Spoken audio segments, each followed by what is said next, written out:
Okay, I am now very pleased to introduce Helaine Silverman, who is a professor of anthropology at the University of Illinois Urbana-Champaign. In addition to 4 authored and 5 edited volumes pertaining to her archaeological work, she is the editor of 7 volumes dealing with international cultural heritage issues. She's a member of the Board of Trustees of ICOMOS USA, which interacts with UNESCO on World Heritage Management and that advocates for cultural heritage worldwide. On campus, she was the co-founder of CHAMP Collaborative for Cultural Heritage Management and Policy. She's a co-supervisor of the interdisciplinary graduate and minor in heritage studies here. And her talk is entitled, "We Hate You, We Persecute You, We Expel You, But We Want Your Judaica: The Struggle of Jews of the Middle East and North Africa for Cultural Property Rights to Their Own Portable Cultural Heritage." So happy to have you, Helaine. Thank you.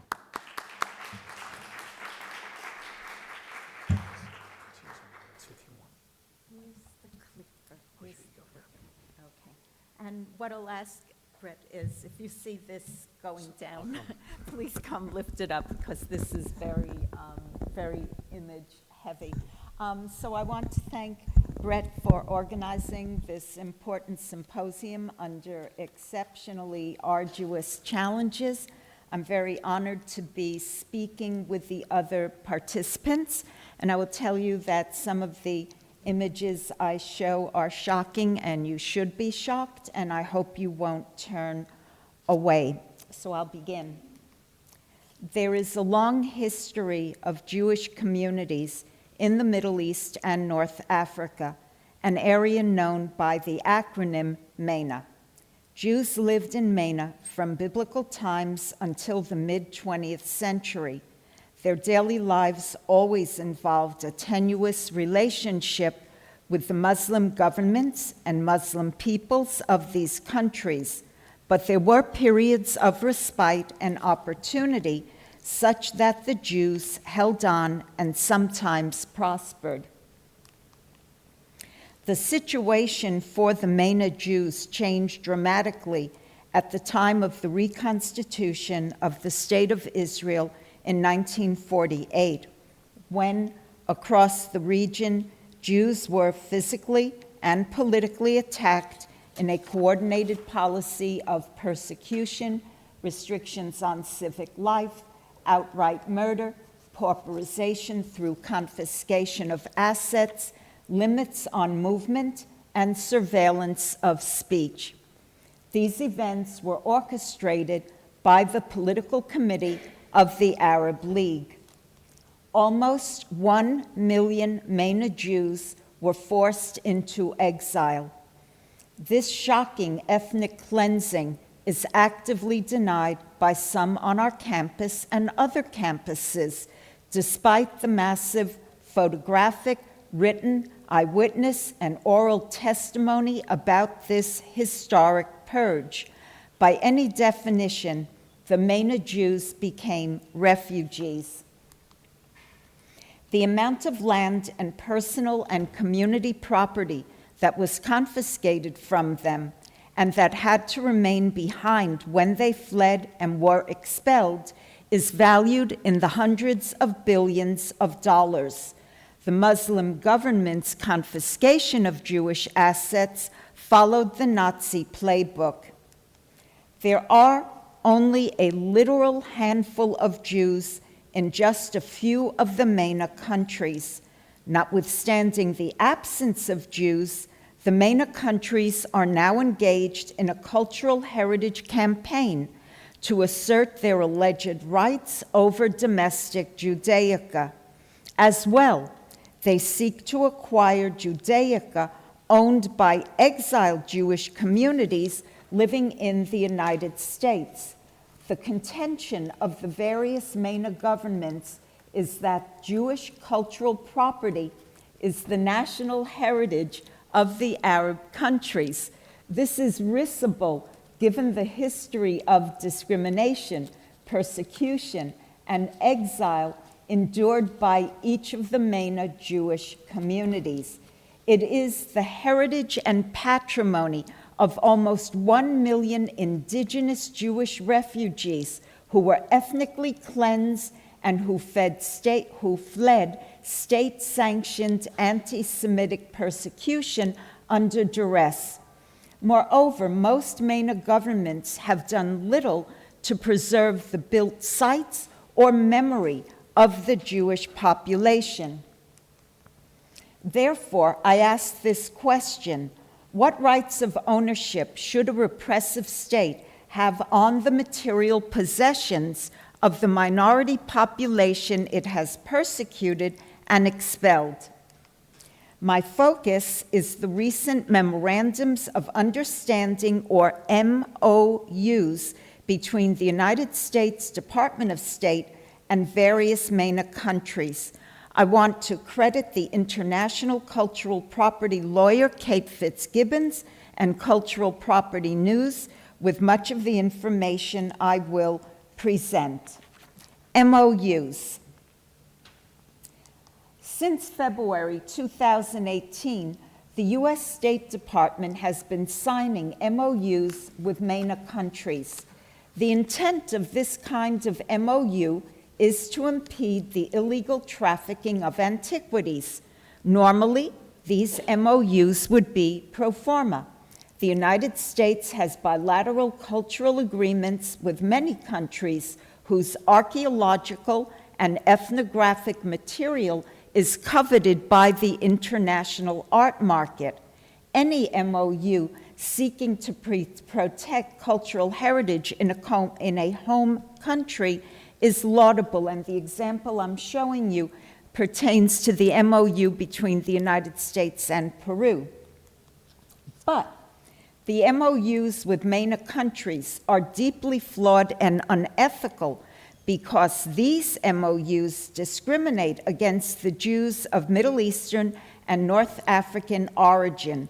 In each case, a MENA government wants to own the portable symbols of their former oppressed and suppressed Jewish populations, objects of great religious, artistic, and identity-affirming value.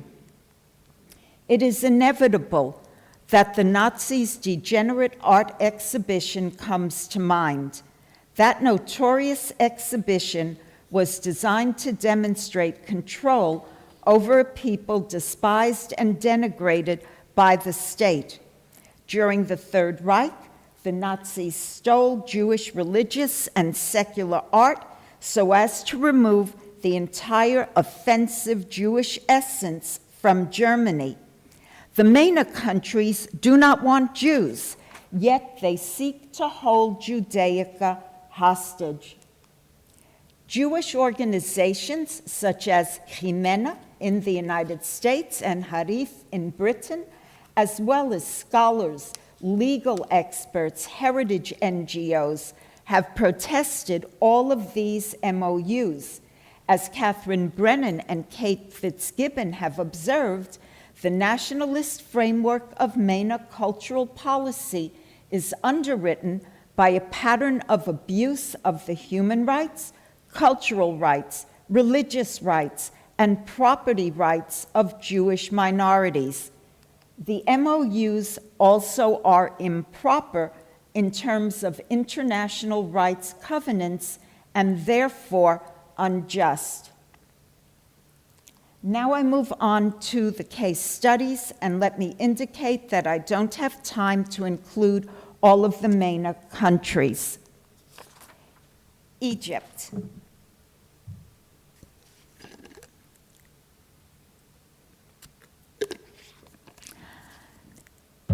In Egypt, what we see is that in the country that Jews were denied citizenship during the 1930s and 1940s, anti-Semitism in Egypt was rampant. And we see that their situation became dire beginning in 1942. They underwent pogroms, these sporadic organized campaigns of terror, of destructive rampage and murder inflicted on the Jews. In 1948, 70 Jews were murdered in a series of bombings in Cairo. They were declared enemies of the state. 1,000 Jews were imprisoned. By 1950, 40% of Egypt's 75,000 Jews had been expelled or they had emigrated. Egypt confiscated Jewish-owned property. Jews had to sign a document saying that they were leaving voluntarily and agreeing to the confiscation of their assets. Ambassadors from various Western countries, including the United States, were housed in grand residences that had been expropriated from wealthy Egyptian Jews. Other former Jewish homes became the Great Library of Cairo and government offices, and you can see that in this slide. By the end of the Six-Day War in 1967, when Israel preempted an Egyptian attack with an astounding military victory, Egypt's 3,000-year-old Jewish community was gone. The Egyptian MOU covers virtually all Jewish heritage objects, including Hebrew scrolls, books, manuscripts, and documents, including religious, ceremonial, literary, and administrative texts. Moreover, in March 2022, the Egyptian government confiscated the Jewish archives of Cairo. Insofar as I understand, they're held at the Egyptian National Archives, which is under the Ministry of Culture. Requests by individual Jews and Jewish organizations for access or for digital records have been denied, nor will Egypt permit their export, declaring the records to be Egyptian antiquities. When the State Department approved the MOU, it should have held Egypt to account for the Jewish exiles' loss of personal and communal property, including religious and ceremonial objects. The United States has effectively handed ownership of Jewish property to the Egyptian authorities. As George Orwell said in his novel 1984, those who control the present control the past, and those who control the past control the future. Thus, an MOU with Egypt is Orwellian at heart. By owning and denying Jewish heritage, Egypt constructs a narrative of the nation without Jews. Libya. Jews had lived in Libya since the 4th century BC. There were about 40,000 Libyan Jews in the early 1900s, but throughout the 20th century, anti-Semitism pervaded the socio-political atmosphere in Libya. A brutal pogrom in Tripoli on November 5, 1945, killed more than 140 Jews and wounded hundreds more. Almost every synagogue was looted. Between 1948 and 1951, when Libya became independent, more anti-Semitic riots enabled by the government resulted in more Jewish deaths, destruction of Jewish homes, and property confiscations. Jewish objects were seized without records or access. Civil rights of Jews were abrogated. Libyan Jews lost their citizenship. Any debt owed to a Jew was canceled. By 1951, almost all of Libya's Jews had fled the country. Expelled is the more accurate word. The refugees were allowed to take with them only one suitcase and $56. When Gaddafi came to power in 1969, he continued the pattern of anti-Semitic actions, even in the absence of Jews. In 1972, the Libyan government pushed a new road through a Tripoli Jewish cemetery. A shopping mall and high-rises were constructed on top of other Jewish cemeteries. Many Jewish cemeteries were destroyed. Graves were torn up, bones tossed anywheres. Requests by Libyan Jews for access to the cultural property once belonging to them and their communities have been repeatedly denied, and they are refused visas to enter Libya. But the Libyan Jewish diaspora has achieved a partial victory against Libya's claims on its Judaica. The State Department has been convinced to exclude Jewish ceremonial and ritual objects from the MOU. However, the vernacular items and family heirlooms remaining in Libya or held by communities in the diaspora are still subject to Libya's claims. It's well documented that Libya abuses human, social, religious, and civil rights. Libya continues to nationalize or destroy what remains of Jewish property. Why should the United States sign any MOU with Libya at all? Tunisia. Jews lived in Tunisia since the Punic and Roman eras, and possibly several centuries earlier. As everywhere, the Jewish community faced ups and downs. The political status of the Jews in Tunisia improved in the 18th century because of the increasing influence of European powers. Yet there were terrible incidents of lethal attacks. The French protectorate was established in 1881. It offered somewhat greater safety for the Jews, except during World War II. At the mid-20th century, the Jewish population of Tunisia was about 105,000. The final challenge to the Tunisian Jews, as elsewhere in MENA, came in 1948. The Jews came under attack, and most fled Tunisia because of anti-Jewish decrees, such as the abolition of Tunisia's Jewish Community Council and the destruction of synagogues, Jewish cemeteries, and Jewish quarters. The Six-Day War in 1967 further aggravated life for the few Jews who remained in Tunisia. But the almost complete absence of Jews in Tunisia did not stop anti-Semitic attacks on the physical property the Jews had been forced to leave behind. The most famous synagogue in Tunisia is the Ghriba synagogue on the island of Jerba.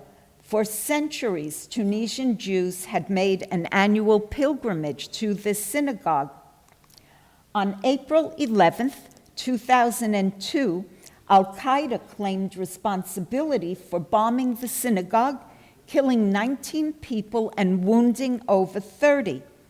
Interestingly, no Jews had been visiting that day. Almost all victims were German and French.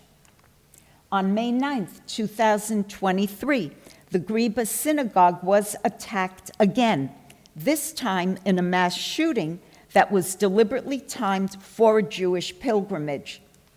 And on October 17th, 2023, hundreds of pro-Palestinian rioters set fire to the El Hama synagogue and destroyed the walls. They planted Palestinian flags at the site. Tunisian police did not intervene. This was 10 days after October 7th, when Hamas attacked, rampaged, gang raped, mutilated, murdered, and kidnapped more than 1,200 Jews in southern Israel.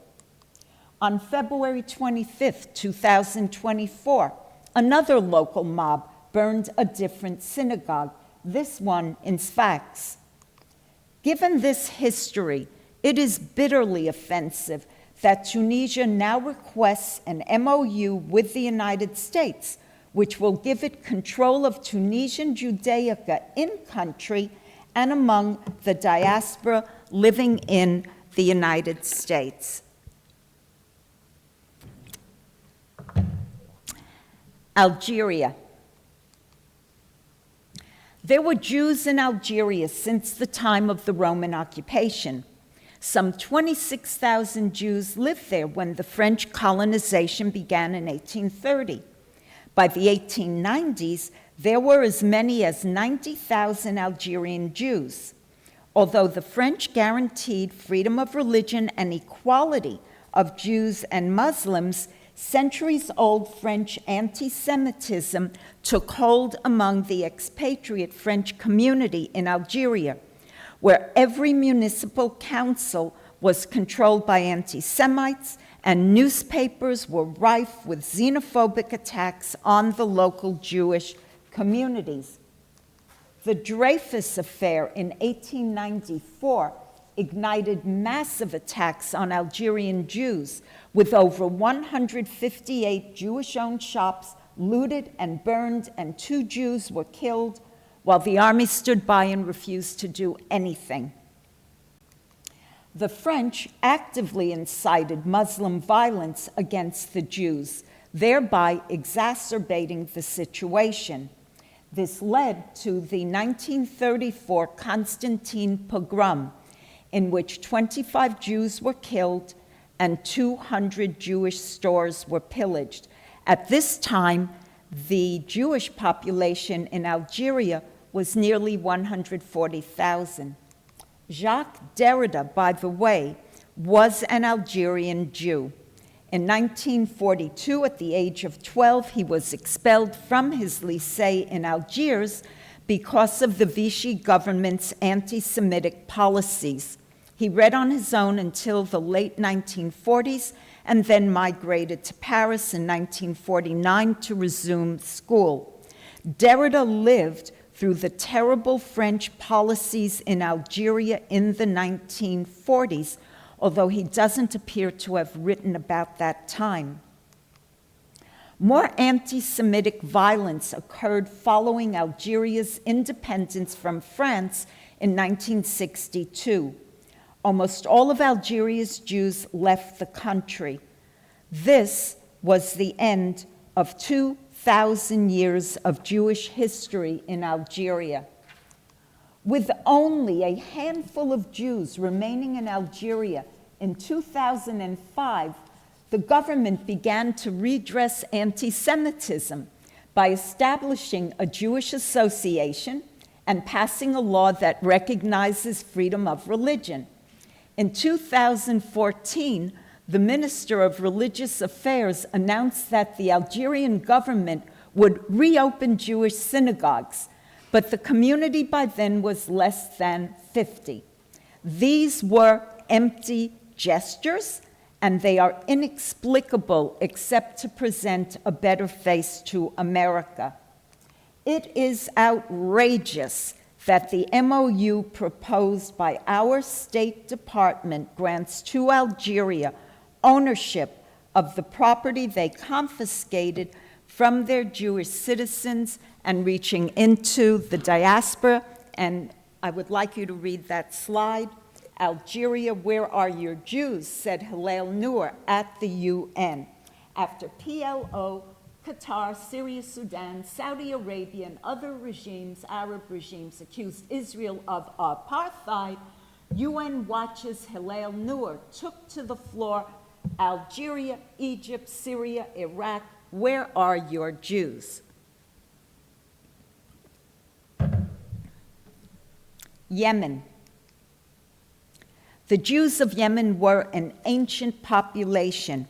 Indeed, there was even a Jewish kingdom in Yemen from 375 to 525 AD.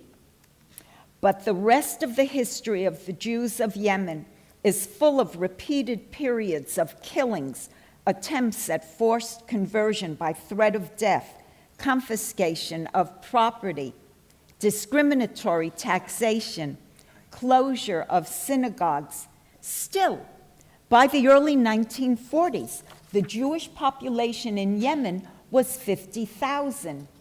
The final disaster came in 1947, when massive campaigns against the Yemeni Jews broke out. 82 Jews were murdered, and the ancient Jewish quarter of Aden was burned to the ground. Jewish homes and property were looted and destroyed. Then came salvation Israel realized that the Yemeni Jews would soon be destroyed. Between June 1949 and September 1950, an extraordinary operation called Magic Carpet airlifted almost the entire Jewish population of Yemen to Israel, as well as rescuing 1,500 Jews from Aden, 500 from Djibouti and Eritrea, and 2,000 from Saudi Arabia. Israel organized 28 Alaska Airlines pilots to make 380 flights. Those heroic pilots faced gunfire from all the Arab territories over which they flew. All planes landed safely in Israel. Very few Jews remained in Yemen after Magic Carpet. The few who stayed were harassed and killed in individual assaults. In 2020, World Population Review concluded that there are no Jews in Yemen. On August 30th, 2023, the United States signed an MOU with Yemen that lets Yemen keep the Judaica of its exiled population. The MOU also enables U.S. Customs to seize and send back to Yemen the Jewish possessions carried out by the exiles, declaring those possessions to be Yemeni state cultural property. The State Department deliberately did not undertake the required expert review or solicit public comment. Why? Because the State Department knew that objections would be raised. The United States is intent on ignoring the fact that Yemen's 2,000-year-old Jewish population was forced to flee because of extreme, indeed lethal violence against them. This MOU with Yemen is another example of unjust U.S. cultural policy that results in the deprivation of minorities of their cultural heritage. It also should be noted that although Yemen is in the midst of a civil war, it is not too busy to pursue Jewish heritage for its own anti-Semitic purposes. And it should be noted that Yemen is pursuing the MOU while the Houthis busily shoot missiles at Israel and attack United States ships. Iraq. Jews lived in Iraq since the 8th century BC. They were continuously present until 50 years ago. As with the other MENA countries, these Jews faced good times and bad times. Although taken as a whole, theirs was a better history than what other MENA Jews faced, notwithstanding periods of persecution. The turning point for the Iraqi Jews came in the 20th century. In 1941, there was an unprecedented outbreak of anti-Jewish violence in Iraq, which then had a pro-Nazi government. In 2 days, 180 Jews were killed and hundreds were injured. Great numbers of Jewish homes and businesses were looted and destroyed. Iraqi Jews became the targets of even greater violence with the recreation of the State of Israel in 1948. Bank accounts of the Iraqi Jews were frozen. Many Jews were imprisoned. On October 23, 1948, Shafiq Ades, a respected Jewish businessman, was publicly hanged in Basra on bogus charges of selling weapons to Israel. His shocking murder increased the sense of insecurity among Iraq's Jews. The persecutions continued. In 1950-51, in its second daring air rescue, Israel evacuated 130,000 Iraqi Jews to Israel.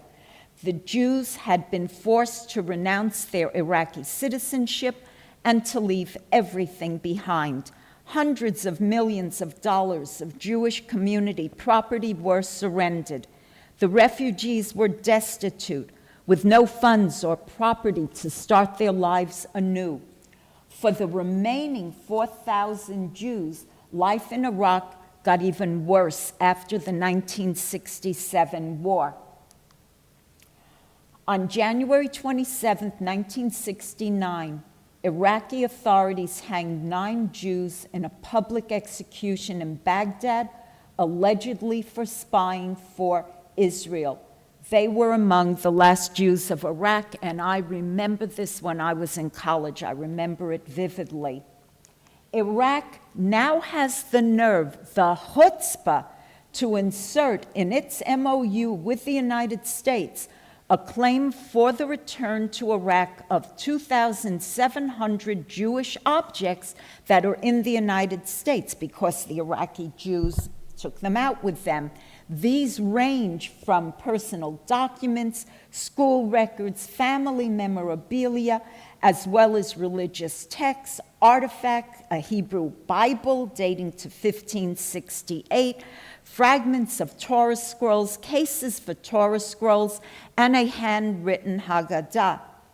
These objects had been hidden in a Baghdad synagogue for safekeeping, and now it is a mockery of international law or any rule of law that Iraq argues that these objects were legally owned by the Iraqi people and therefore should be returned to Iraq. Syria. Jews have lived in Syria since the time of King David. At the start of the 20th century, there were 30,000 Syrian Jews, almost all of them in Damascus and Aleppo. In the 1940s, Syrian Jews faced violent anti-Zionist sentiment. Pogroms in Aleppo in 1947 destroyed all Jewish shops and all synagogues. Thousands of Syrian Jews fled, but worse was to come. Following the reconstitution of the State of Israel in 1948, the Syrian government imposed an immigration ban on its Jews. No Jews could leave Syria unless the family was left behind, held as prisoner or hostage. The Syrian regime imposed identification cards, curfews, prohibitions on movement, restrictions on children's schooling, restrictions on ownership of phones and radios, restrictions on marriage, confiscation of Jewish property. The Jews of Syria lived under siege and surveillance, terror and intimidation.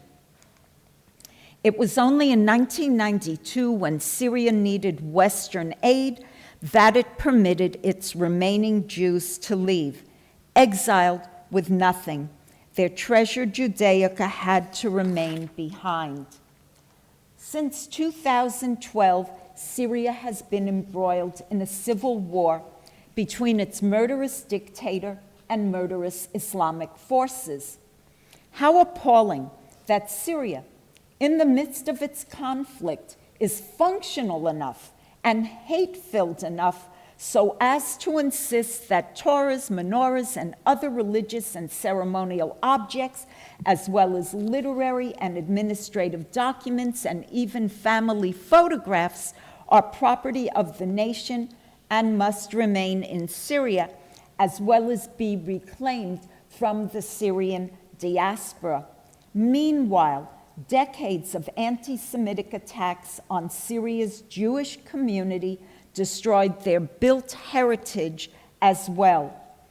By agreeing to the MOU, our State Department ignores the human rights and community rights of the Syrian Jews, and the State Department demonstrates deliberate indifference to Syria's terrible persecution of its Jews. Conclusion: cultural rights as human rights. Over the last 7 years, our State Department has signed cultural property MOUs with repressive MENA governments, countries that abrogated the human and cultural rights of their Jewish citizens.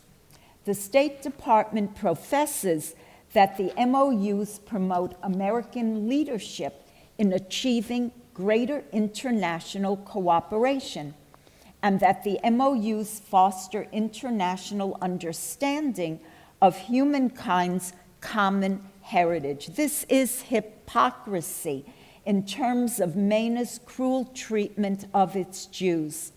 The U.S. action has given ownership of Jewish heritage to the oppressors of the Jews. MENA governments argue that Jewish cultural property is part of their national heritage.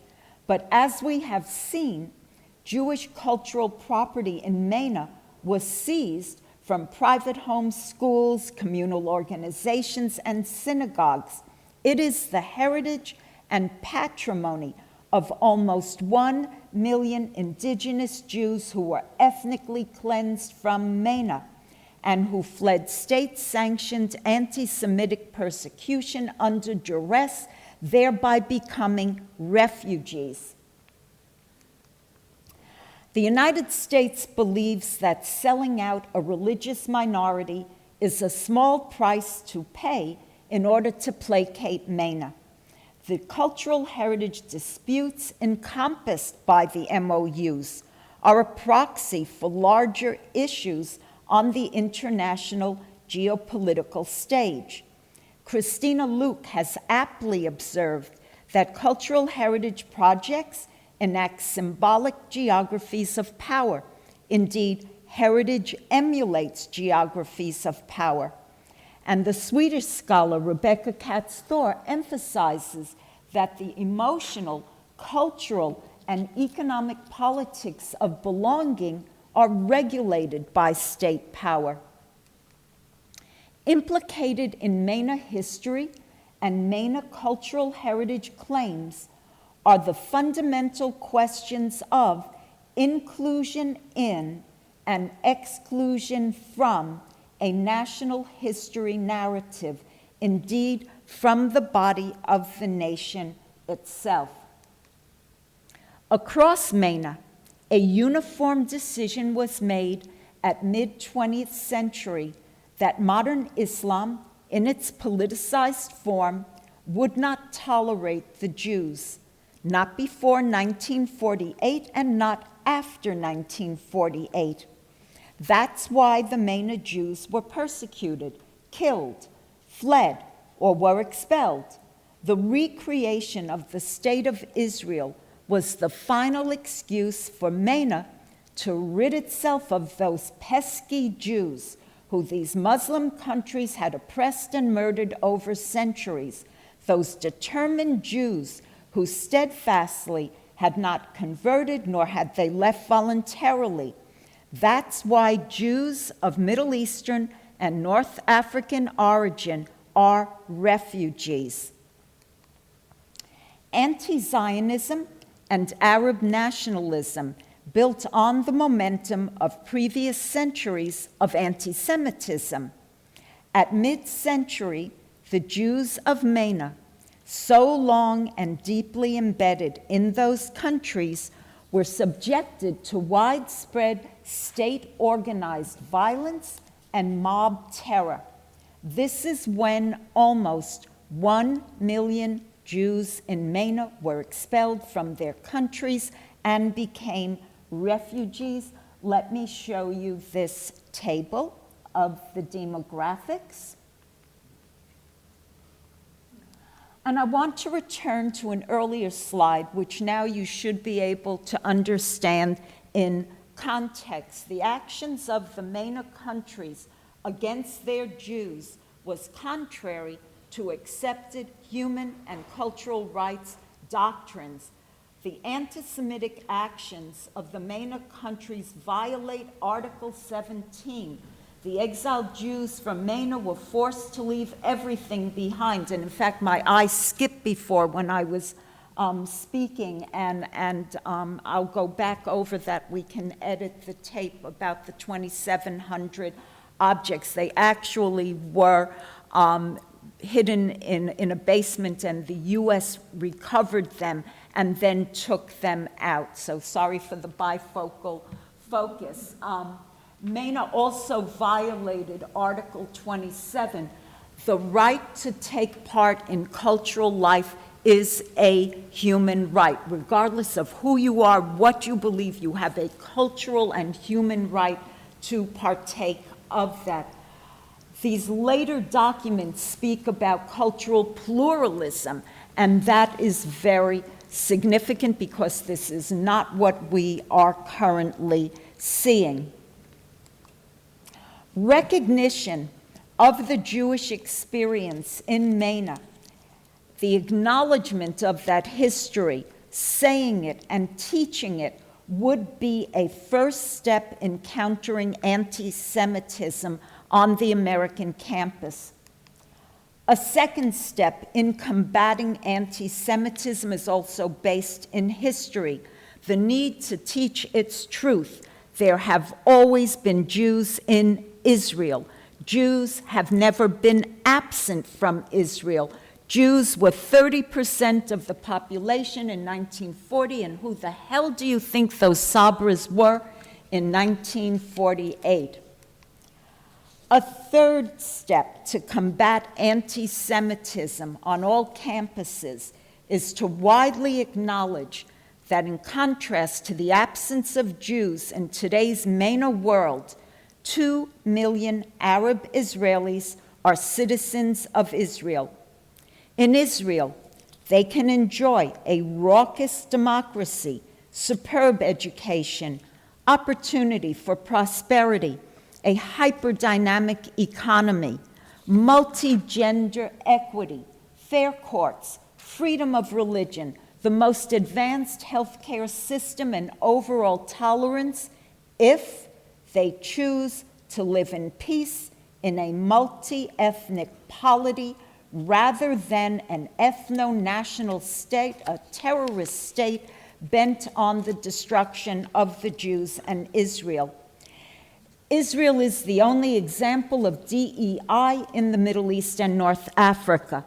Ironic, isn't it, that universities preach multiculturalism and indoctrinate DEI, but they can't stand it in Israel. And let me make this further point. Unlike the famous period of convivencia in Spain, there never was that age of tolerance for the Jews in MENA, and certainly not in the 20th century, as I've shown. But here, in the United States, the second half of the 20th century was the golden age of American Jews, as recent articles such as in The Atlantic have argued. That golden age was preceded by many challenges in the first half of the 20th century. Sadly, I agree with the authors who recognize that the golden age of American Jewry in the second half of the 20th century has come to an end. I am the product of that golden generation, and I never thought I would see and hear such vitriolic hatred expressed around me, let alone on our campus. It's too late for the Jews of MENA. There are no Jews in MENA. That world is gone. The Jews are gone. The survivors are refugees. Sadly, those refugees, along with American Jews, are now witnessing a new yet familiar pattern: mass hysteria directed at Jews, blind, raging hatred thrown at us. Too many examples, some horrifyingly extreme, Holocaust, some quite recent. All of these show us from history, recent history, even yesterday, what anti-Semitism can lead to, whether it's here, in Israel, or in Europe. On campuses, the mind virus of anti-Semitism should not be permitted to hide behind dissembling statements such as the rejection of our Jewish reality as the world's longest living and most persecuted minority, and the portrayal of Jews as white supremacist, settler colonialists. Jewish achievement is turned against us to deny our right to define ourselves as a minority, to identify anti-Semitism, and to feel hurt by it. The ideology being taught, indoctrinated, and expressed on the American campus is founded on a twisted logic, historical denialism, a gross misinterpretation of facts, a distortion of history, as the talks today demonstrate. Look at what Carrie received in his WhatsApp, a recent message with a split image. The right half shows a photo from 1938 of a line of young Nazis holding hands as they block a Jewish student from entering the University of Vienna.